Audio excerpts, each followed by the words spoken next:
Ladies and gentlemen, welcome to day 2 of the East African Information Security Virtual Conference hosted by ISACA here in Kampala, Uganda. This session is free to all members of the public, streamed live on ISACA Kampala chapter Facebook and YouTube. Join the conversation using ISACA InfoSec 2020 or send questions by logging on www.slido.com, event code ISACA InfoSec 2020. Over the last few years, e-commerce has become an indispensable part of the global retail framework. Like many other industries, the retail landscape has undergone a substantial transformation following the advent of internet, and thanks to the ongoing digitalization of modern life, consumers from virtually every country now profit from perks of online transactions. As internet access and adoption are rapidly increasing worldwide, the number of digital buyers keep climbing every year. In 2019, an estimated 1.92 billion people purchased goods online, and in the same year, e-retail sales surpassed $3.5 trillion worldwide. As more consumers gravitate to the web to shop during the pandemic, fraudsters have unfortunately followed. The fraud rate based on transaction value rose by 13% to 4.3% in April 2020, up from 3.8% 1 year earlier. According to the analysis of hundreds of millions of transactions from online retailers across the globe by ACI worldwide. Ladies and gentlemen, joining me on the topic, securing and managing fraud online platform, is a team of experts drawn from both public and private sectors. Ladies and gentlemen, welcome Jimmy Aguma. Mr. Jimmy Aguma is a Chief Security Officer at Uganda Communication Commission. He has over 12 years of police experience. He has previously held roles as Directorate of Forensic Services, Head IT Security Infrastructure, Acting Commissioner of Police Cybercrime with Uganda Police, and Acting Commissioner of Police Information Technology and Information Management. Mr. Jimmy Aguma, you're welcome. Thank you very much, Jimmy. It's a pleasure to be here, ladies and gentlemen. Our second panelist is Mr. Agri Nkoyaga. Agri is the current Head of Operations and Business Technology at Housing Finance Bank, where he leads the operations and technology teams to drive the bank's digital transformation agenda towards a modern, digitized, and fully automated bank with leadership in operational excellence and superior customer service. He has over 22 years of professional experience in both local and international market in leading and delivering business process automation and digital transformation projects in financial services. Example, in United Nations, oil and gas sector. He has 15 years of experience in financial services, where he has held several technological leadership roles in reputable financial institutions. Agri has a good understanding of banking operations and integration of digital platforms to deliver operational efficiency and effectiveness of these processes. Ladies and gentlemen, let's welcome Mr. Agri.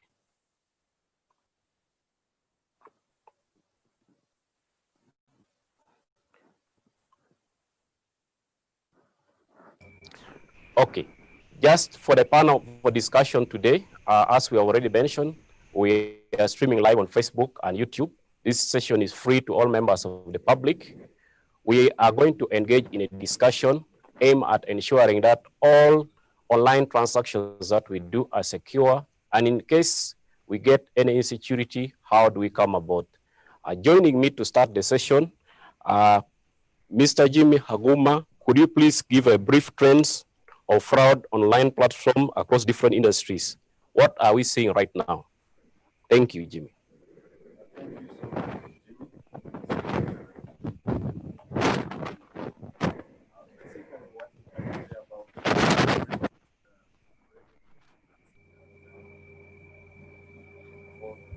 generation. If we are to reflect back from where we came from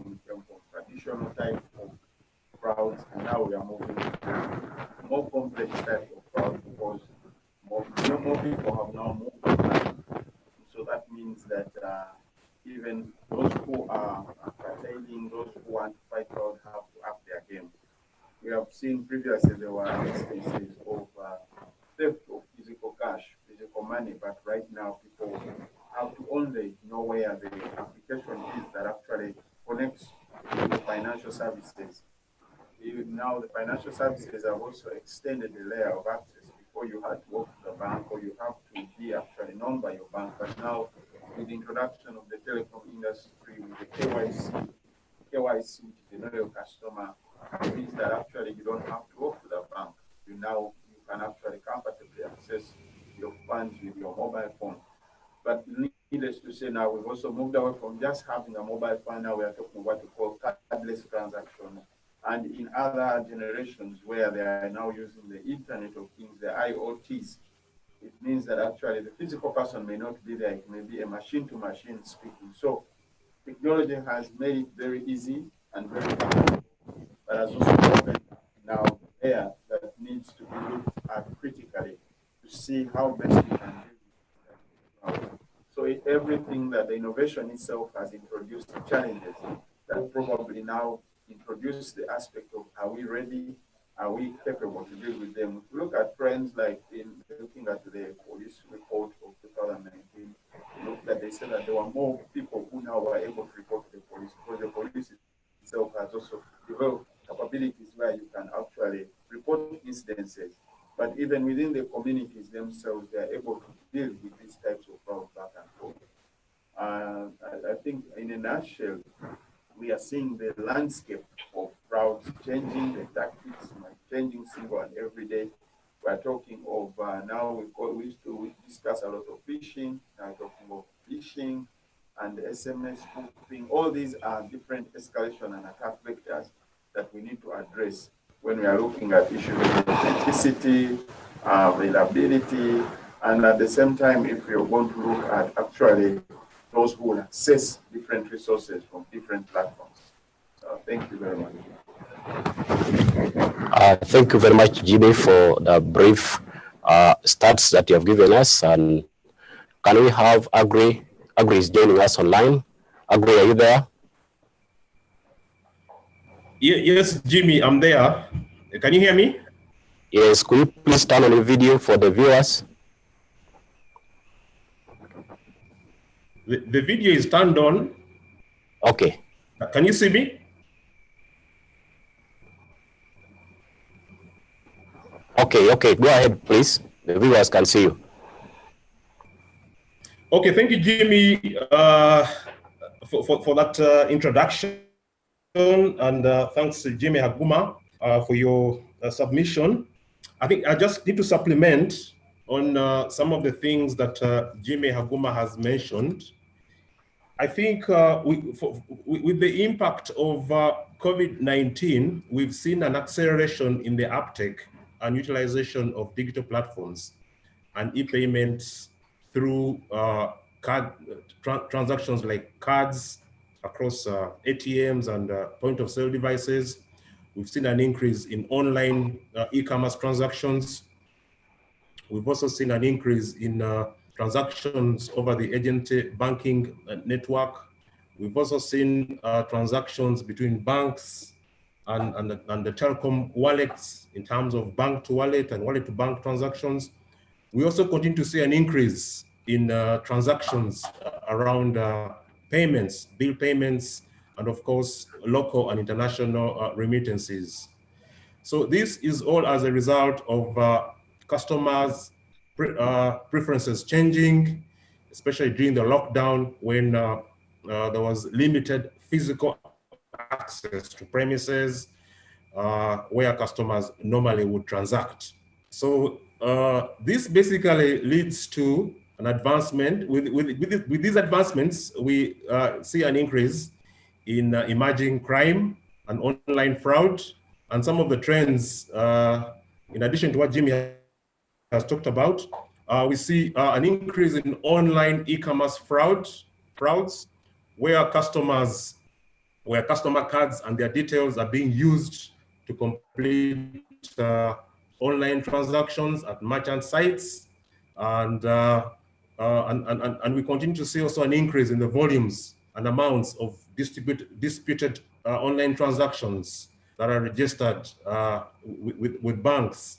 We also see an increase in internet banking frauds, where customer credentials are stolen, and also where mobile contact phone numbers of customers are swapped at the process of onboarding. We are also seeing an increase in mobile banking frauds, and this basically looks at, we're talking about frauds that in regard with account takeovers, where customers' phones are stolen, and the devices are compromised, and even the mobile banking credentials are also compromised, thus giving the hackers and fraudsters unlimited access to customers' online banking platforms. We continue to see trends around intrusion of bank wallet transactions. We also see frauds around third parties, breaches.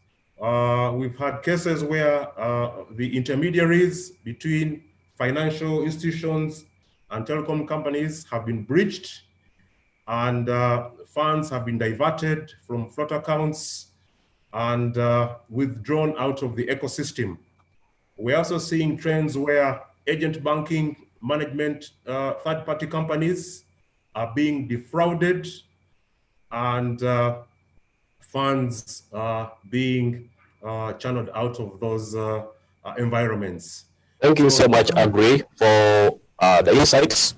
The panelists seems to agree with each other that the fraud in online platforms is in ascendancy. And joining us to discuss the second question, we're looking at how are institutions responding to this challenge as consumers are being encouraged to adopt online digital platforms. Let me start with you, Agri. How are institutions responding to these challenges that we are seeing globally? Thank you very much, Jimmy. From the above, it's clear that with the onset of online digital financial platforms has empowered the customer to be able to transact within their convenience. And most of the transactions are actually happening on mobile devices. And research has also shown that the highest number of security breaches is due to negligence amongst employees, and by extension, now customers who are now part of the cyber security chain in terms of how institutions are securing their systems. So we've seen interventions from government through enabling laws, like the cyber laws. Here we're looking at the Computer Misuse Act of 2021. We now have the Data Protection and Privacy Act of 2019, and most recently, the National Payments Act 2020. So all these are enabling laws that protect the consumer, the customer, and also mandate the service providers to ensure that they secure the environments and are able to support processes regarding if there are disputes or if there are any criminal acts. Those criminal acts can be supported and can be supported through to courts of law. We also see an increase in partnerships and collaborations with the telecom companies within the financial institutions under the Uganda Bankers Association. So we are seeing increasing collaboration whereby banks meet regularly to share statistics and incidents on online fraud so that this information can be used to strengthen controls within financial institutions. Thank you so much, Agri. Maybe I would ask Jimmy to just comment briefly on how institutions, because you are coming from a private perspective, but let's look at from the public sector perspective, how are institutions, because when we talk about cyber fraud, we're not looking at only institutions being affected. It is a chain of involvement of everyone. So Jimmy, please, can you comment? Thank you so much, Jimmy. Coming from looking at the public sector, I think there's also been a deliberate effort. For example, different organizations have taken on the drive to, as much as possible, sensitize the public. Of course, this has not been so deliberate. If you look at the rural sector, because in the rural sector still they are using these mobile phones and their account is on their phone. So what I have seen is the increased synergy, for example, with law enforcement and security, with the different players that are responsible for managing and securing these different platforms. But also we are realizing that also there's another synergy on the international sector, because you look at the jurisdiction of some of these crimes, it may not be necessarily in the locality of this very country. And so there's been those international correspondences, international desires to see to it. But looking at the common man down, I have to say that the effort is still ongoing, because where I come from, we see that people lose money just because they are not empowered, they are not fully informed, and their awareness could be probably in a language that I'm speaking, which is English. But I think I'll look back at maybe the drive that has been pushed on like for COVID-19 could be probably the drive that can be pushed on in the fight of such fraud. But also there's been training back and forth in different sectors, law enforcement, and even adoption of technologies, because now you no longer have the stock of the ordinary way of doing investigation. There's been the introduction of forensic science in how to unearth some of these, and even the forensic science goes into digital and cloud technologies to support and tracing and tracking of perpetrators. And maybe the last one I'll talk about, the other one is the banks coming out and the telecoms coming out to inform their customers and their clients, and regularly repeating to them that actually you have to know that information security begins with you. And to me, I think that has been the greatest message that we can always keep pushing out to the people. Thank you so much, Jimmy. We have also known that community policing has been known as one of the strategies used by police world over in averting crime. With increase in cyber fraud, do you see the need to integrate cyber security awareness as part of community policing concerns? Jimmy, maybe you can give your comment. Yeah, Jimmy, thanks so much. I agree with you 100% that community policing is moving just from meeting the communities and sitting with them, but realizing that we have what you call the online community. And if you look at statistics back for 66% of us spend much of our time online. And if you study what the psychometrics that deals with understanding trends of people, realize that we have to now move just from the traditional community policing. I'll look back in UK, they're using the TIP 411 program. In Uganda itself, we now have a UPF Mobi. The UPF Mobi, maybe you can download it on Play Store. There are approaches that have been taken to ensure that we can be able to actually reach the public itself. And if we can, as much as possible, move information security to community policing, then we will empower the people the more. But this has been done through creation of different groups. It may not be a sophisticated group. Now, if you move in every different community, they have a WhatsApp group. They have a WhatsApp group, and on that WhatsApp group, probably there's someone from law enforcement, there's someone from the health sector. And when there's an incident, they're able to quickly report. But also the ability of quickly reaching the masses, because with the traditional community policing, you'd have to contact maybe the local councils, then call a meeting and then gather the people. But now at the comfort of where people are seated, you can gather them. We are now having live streaming. We can have a small group. And with that, you keep measuring the trends and the threats that are happening every single day. For example, if I could just divert briefly, we have what we call these messages that are spoofed. And if people get to know that actually not every message that comes and is talking of sending money to so and so is actually credible, then in that way you've actually empowered the people. So we've encouraged even different policing strategies that let's create groups, let's create these online chats, and let's keep pushing out content and discussing. That way I believe we can be able to empower the people more. Thank you so much, Jimmy. Do you agree on the comments? Do you have some suggestions? Yes, Jimmy, I totally agree with Mr. Aguma. And I think one of the ways to accelerate that is through strategic partnerships between the private sector and the law enforcement organizations. Because the private sector has the technologies, has the processes, they do have the skills, they are benchmarked with industry standards, and therefore they can work closely with the law enforcement institutions to be able to extend these messages right down to the grassroots. So this is already happening. We see a lot of communications through the mobile telecom companies in terms of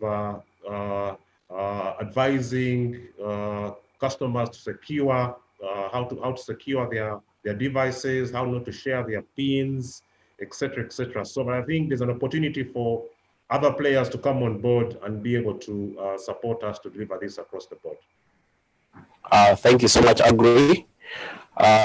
Looking at what we have just discussed, you agree that in the past, phishing attacks targeted email users, and organizations spent much time of the cybersecurity awareness on whether to click a link or not. But the trend has shown that the phishing attacks are now continuing on SMS, telephones, social media, and the rest. What can an individual do to protect themselves or when they have been a victim of fraud? Starting off, Agri. Thank you, Jimmy.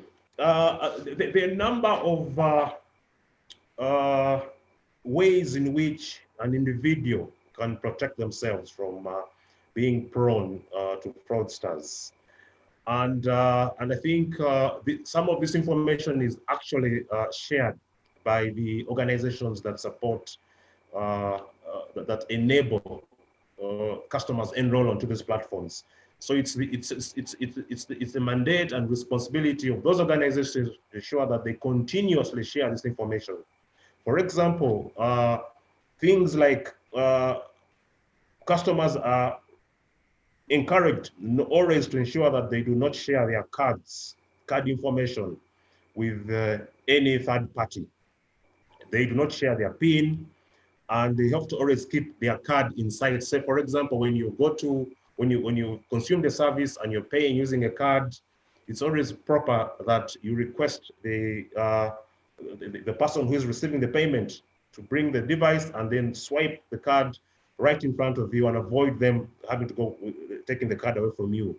Because that all exposes your card to fraud. Because what could typically happen is somebody just takes a picture of your card and they have full access details of your information and are able to pass a transaction in your account. So customers are also encouraged to only use secure sites.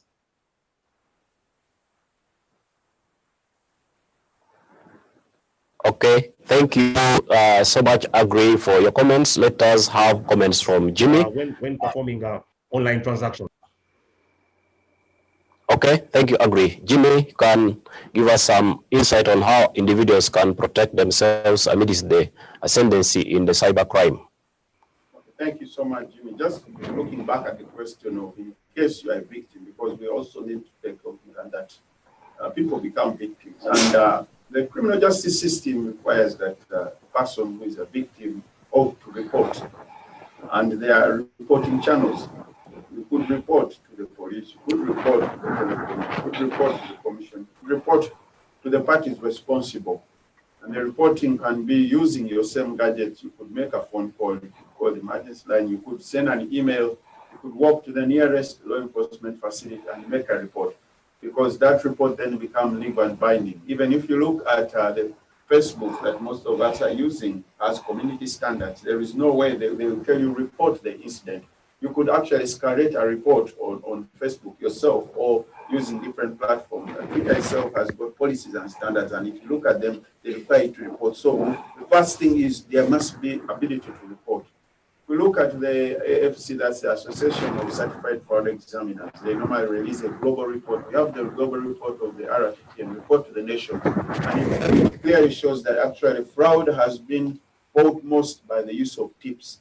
So the other aspect I want to talk of is all organizations that house these financial institutions, that house the different platforms that are likely to become a risk appetite or an inducement for fraudsters to target must have ability for whistleblowing. And so if there is ability to whistleblow, the government has the Ask Your Gov, and the ability to whistleblow then will help you to actually be able to prevent the escalation. You may be the first victim, but if you don't report, another person, your next child, it may be your child, maybe your daughter, it may be your spouse, will also be hit by the same thing. So the flag is one of the greatest tools that are available. The other one, of course, is in case you have become a victim, then you have to quickly protect yourself. If your phone has been stolen, for example, many times they have snatched your phone and you spend a week, you're still using the same password. You spend a week, you're still using the same PIN on your bank. And yet this same phone connects to your internet account. To me, then that means you have not protected because the phone itself is now vulnerable to misuse. The other aspect, if you understand breakdown fraud, there is the element of misrepresentation of facts. Much as we know most of the things posted online may not be factual. Maybe we have issue of fake news, but do not take it for granted. What you see up there, try to confirm it. If someone is sending you a message, send me money, you may not say, I will not send it. It could be true, but try to double check, have alternatives to verify this information. It could be an attempt. And if at all you have been actually compromised, your security has been completely compromised, then it's very good that you probably put certain systems off. You actually aggregate them and put them off, separate them from the main system so that you prevent the hoop and hope vector attack that could be happening in your particular system. And the last I will talk about information security is, as much as possible, if you have become a victim, just get to know that actually the people who could have done it are also human in nature. And so there's always a digital trail, there's always a footprint left. So if you, as much as possible, preserve whatever is available, preserve whatever evidence is possibly there. Don't delete that message. Maybe you feel you were cheated and you don't want people to know. You delete the message that you sent the money. Don't delete. Keep that information because it will then be useful for those who are going to investigate that type of crime. Thank you. Thank you so much, Jimmy, for the insights. Members of the public, we are encouraging you to log into www.slido.com and begin sending your questions as we move toward the end of the session, such that the panelists are in position to give you appropriate answers, as we have a team of panelists that are discussing this thing. This is a matter of public concern that everybody needs to take responsibility, because cybercrime affects everyone, every individual, organization, and technology. All of us are losers and winners, or if we work together, we are in position to win this race. Our last question for discussion with the panelists are processes of monitoring, reporting, apprehending, and investigating cyber criminals adequate in Uganda? What are some of the key challenges in these processes? Ask Jimmy to delve into this topic and help guide. Yeah, thank you so much, Jimmy. I was just speaking up from someone's talking about sound. I hope you can be able to hear me now. Looking at the process, of course, the process of instituting an investigation is laid out in the different laws in this country. And the critical one is actually that there must be a report. There must be someone who has reported an incident. And that's where we begin from. If you look at the current industry of online fraud, it has no jurisdiction. And many times you want to know where is the smoking gun. So for the investigator, many times you want to understand what are the processes that require me to obtain a court order. And so that is what we always look out for. We have to be compliant with the laws. We have the Data Protection Privacy Act and different other regulations. And so you start with obtaining the relevant information that is available. The device itself that could have been compromised may require to undergo forensic analysis to establish what are the possible outages. But also establishing if there is a big giant that contains the information, then you may need to even use other mutual legal assistance approaches. Now, looking at all this packed together, this is not a thing that happens by a snap. There are challenges therein. There are challenges in terms of you have the ability to compel a big giant. We always talk of the geopolitics because most of the platforms we are using are not even hosted in this country. And so you need to seek for assistance and support. But if it's a bank that is within this very country, then it becomes easier for the police to move into that place and maybe question them. But we also know that most of the criminals will try as much as possible to use applications that will clear their trail, that will make it difficult to actually trace back where the attack vector came from and where the risk or the vulnerability was. So many times the challenge comes in now the different capabilities. In technology, we talk of interoperability, but you know that some of the criminals will try as much as possible to downsize or to even do a remote attack so that even the physical equipment at the site or at the premise where the incident occurred may not even have a trail for you. It could have been a remote. We talk of virtual technologies that could be used, or cloud technologies that may be used. Now, when you look at all these, that means there are technological challenges, but I don't want to say that it is all gone, because as long as you can be able to adduce sufficient evidence, the Computer Misuse Act provides for the ability to how you present digital evidence and its admissibility varies from jurisdiction to jurisdiction. And for what we require for here many times is that at least that there's a number. If there is a number, then that number is registered in the particulars of the person. But we also have instances where people are in possession of SIM cards that are not registered in their names. And then you will use other methods to try as possible to locate who this person could have been. And the other challenge, of course, is that every single day technology is developing. Every single day there is something new being discovered. And informatics and different discoveries mean that also the team that is investigating has to keep on training. And if you look at the trend of crime, it's not limited only to Kampala. It's happening sporadically in every different part of this country. And so the greatest challenge is to have the people who have the skills, who are ready to deal with this type of online fraud or security breach.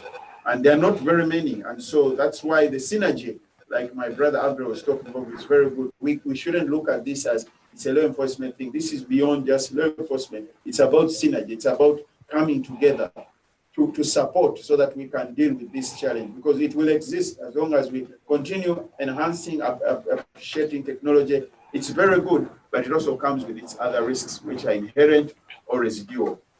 And finally, I would say that the greatest challenge, of course, remains back in how much can you compel? How much can you compel a particular country or particular data owner to actually probably respond to your request? At times the requests take long. You look at the Budapest Convention, which requires you to send out mutual legal assistance. By the time you send out that, probably the evidence has already been tampered with or has actually been misused and or disorganized in one way or the other. The other thing I would want to also say is that also these platforms create ability for people to glorify themselves for the crimes they have committed.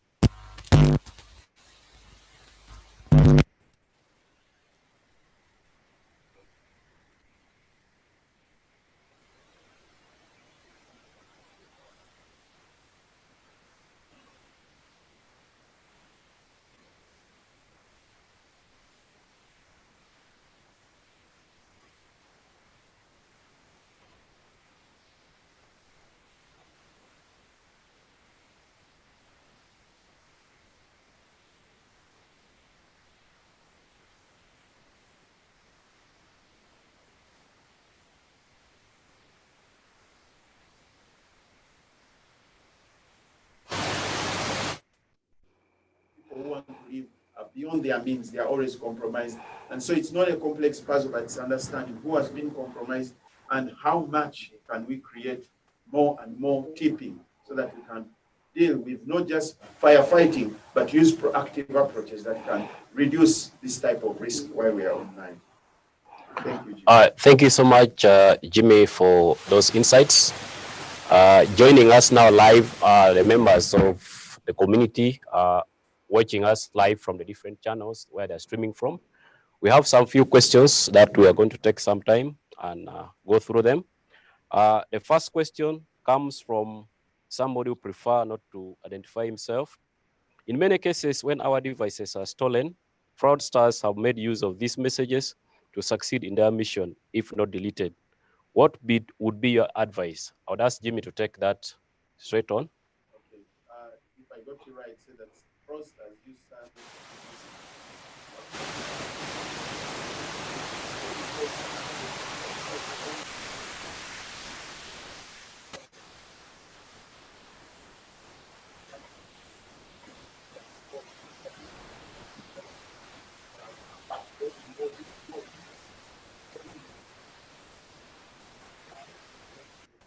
and many times because we are either naive or quick to act, you find that they have succeeded in their mission, and that's why I call for it's not that every message you receive you immediately act on it. Know that your mobile phone, your device, once you connect on the internet, actually you are global. You are on the World Wide Web. You are accessed by anybody at any one time. We also have spoofing messages. These are using IP type of technologies to send out messages that look like they're coming from a genuine person. So it's always good to double check, make a call, confirm, be a little suspicious. But I have to say for a fact, yeah, those messages, many times fraudsters will succeed, cause you to send some money to someone or do something that will actually compromise your security online. Thank you so much, Jimmy. Agree, you're taking the next questions. I hope you're on Slido. Somebody's asking, what would you consider to be the most critical activity or activities an organization should undertake to manage exposures from third or fourth party providers? I don't know whether fourth parties are there. Agree? Thank you very much, Jimmy, for the question. It's a good question because it's an imminent risk that most organizations are grappling with now. I think for me, one of the most proactive things to do now in terms of managing third-party risk is to ensure that we have stringent contractual clauses between the contracting party and the third party. Clauses like rights to conduct cybersecurity audits, and also rights to, and the audits have to be attested, or attestations to industrial standards, frameworks and best practices based on IT security, and also clauses that basically indemnify the contracting party, so that the third party also bears the responsibility for any losses as a result of foreseen risks, especially related to fraud. Thank you. Thank you so much, Agree. The next question, I would want you to take it again. Financial institutions are normally not worth coming with information, which I believe can be helpful to the public, especially in the wake of cyber attacks. Asking you to advise. Sorry, Jimmy, could you come again?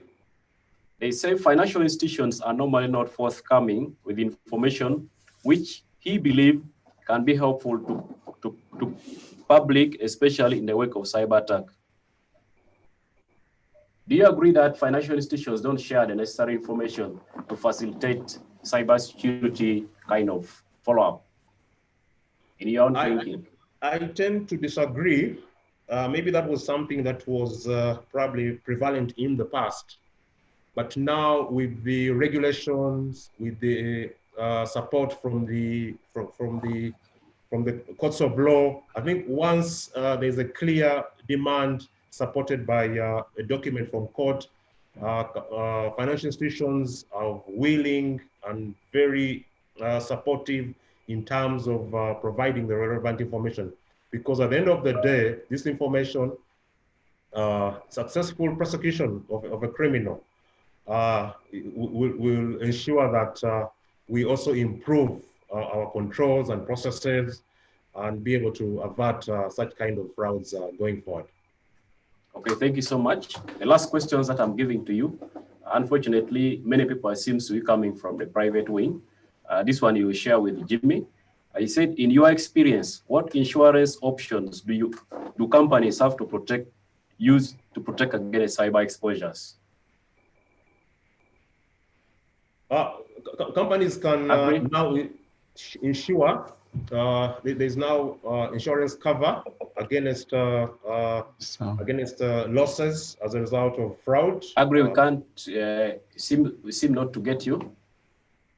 Sound. Can you hear me now? Jimmy, can you hear me? Yes, yes, can get you now. You can get me now, eh? Yes.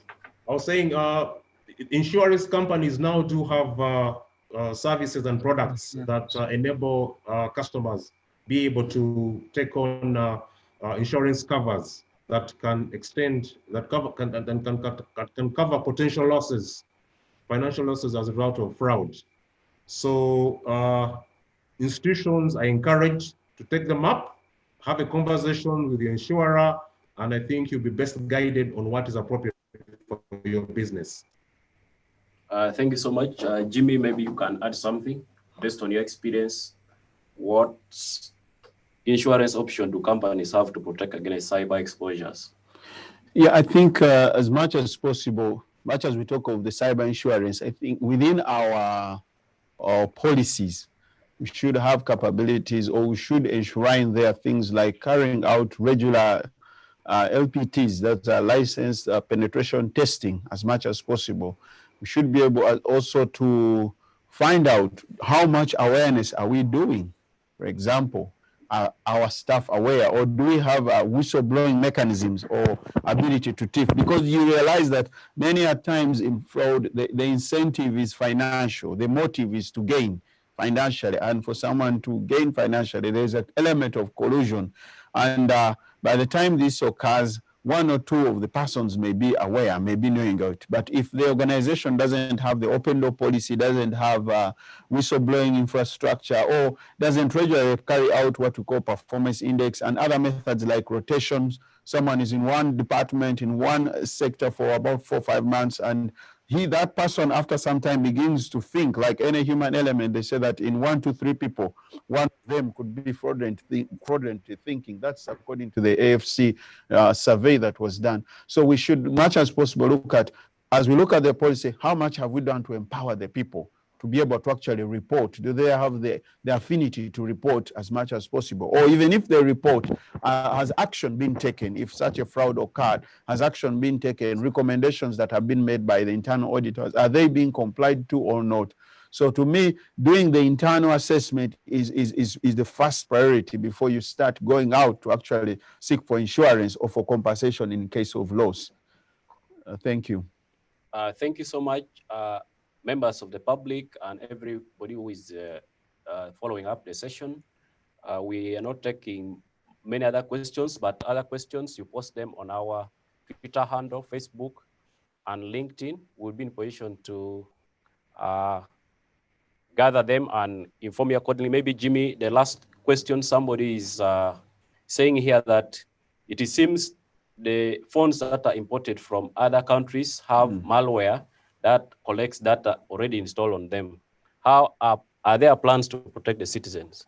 Is this first of all true? Thank you so much. I don't think it is true as such, because unless you are speaking to what we call an engineered process. So if you make a sweeping statement that all of them do have, I wouldn't say so. But even when you are online, the fraudsters have capability to actually inject malware.